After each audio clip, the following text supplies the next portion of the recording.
سے سننے والی بات ہے اور سبق آموز بات ہے۔ اس بات پر جو پردے میں بیٹھی ہوئی میری مائیں اور بہنیں ہیں وہ زیادہ غور دیں تو ان کے لیے زیادہ اچھی بات ہے، زیادہ اہمیت کی حامل ہے۔ بنی اسرائیل کی ایک عورت تھی جو بہت زیادہ خوبصورت تھی۔ لوگ اس کی خوبصورتی کو دیکھ کر کے کھینچے چلے آتے تھے اس کی طرف۔ تو ایک مرتبہ وہ باہر مسیری پر اپنے گھر کے بیٹھی ہوئی تھی کہ وہاں سے ایک نیک مرد کا، نیک اللہ والے شخص کا گزر ہوا جس کی ابھی تک شادی نہیں ہوئی تھی۔ اس عورت کو دیکھ کر وہ بھی سکتے میں پڑ گیا، نظر تو اس سے ہٹا لی، آگے اپنی منزل کی طرف تو چل دیا، لیکن دل میں اسی عورت کی خوبصورتی کا خیال آتا رہا۔ نمازیں تو پڑھتا رہا لیکن نمازوں میں بھی اسی کا خیال اس کو جھنجھوڑتا رہا۔ وہ اسی طریقے سے اللہ اکبر کی صدائیں تو بلند کرتا رہا، تسبیحات وغیرہ میں تو اپنا وقت لگا رہا تھا، لیکن اس عورت کا خوبصورت چہرہ اس کے سامنے ہوتا تھا۔ اس نے اپنے روزے رکھ کر کے، اپنے بدن پر اس نے کوڑے لگا کر کے، تکلیف دے کر کے اس کو بھلانے کی کوشش کی، لیکن اس کو بھلا نہ پایا۔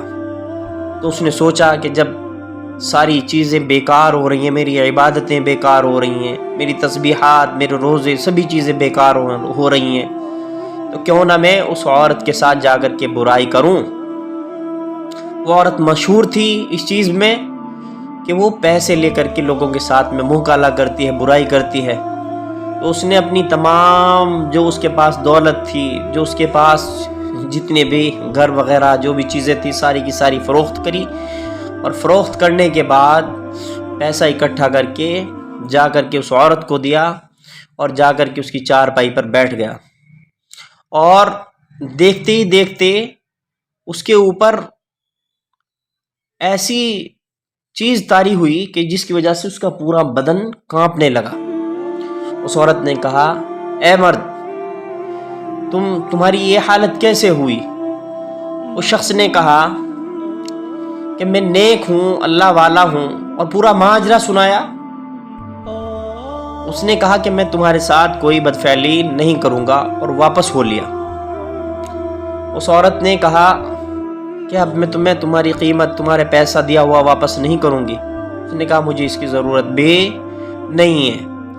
پہنچا اللہ کی بارگاہ میں، پہنچا مسجد میں، اپنی پیشانی کو اللہ کے سامنے رکھ کر کے رویا، گڑ گڑایا، توبہ کی، استغفار کیا، اللہ کو کہا، اے اللہ، تیرا یہ ناکارہ بندہ، تیرا یہ حقیر بندہ کچھ وقت کے لیے بہک گیا تھا۔ یا اللہ، میرا مقصد بھی تو ہے، میری منزل بھی تو ہے۔ یا اللہ، تجھی کو تیری رضا کے لیے ہی میں زندہ ہوں، تیری عبادت کے لیے ہی میں اپنا وقت صرف کر رہا ہوں، میری دولت سب کچھ تجھ پر قربان، اللہ تو نے مجھے بچا لیا۔ اور پھر اسی طریقے سے عبادت میں مشغول ہو گیا۔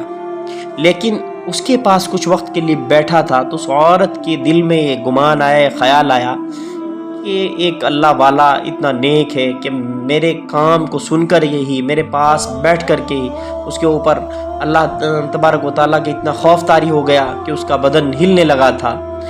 وہ یہ باتیں اپنے دل میں لے کر کے وقت کے جو نبی تھے حضرت موسیٰ علیہ السلام، ان کے دربار میں حاضر ہوئی، اور جا کر کے ایک شخص کو کہا کہ میرا پیغام حضرت موسیٰ علیہ السلام تک پہنچا دو۔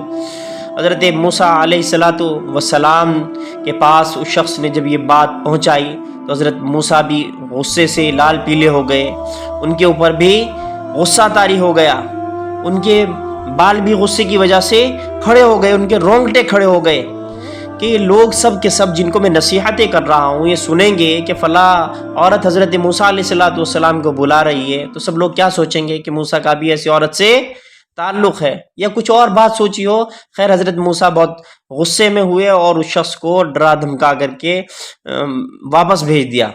اس نے پورا ماجرا جا کر کے حضرت موسیٰ علیہ السلام کا اس عورت کو بتایا۔ اس عورت نے کہا، اب اللہ بھی مجھ سے ناراض ہے اور یہ اللہ کا نبی بھی مجھ سے ناراض ہے، شاید میری توبہ قبول نہیں ہوگی۔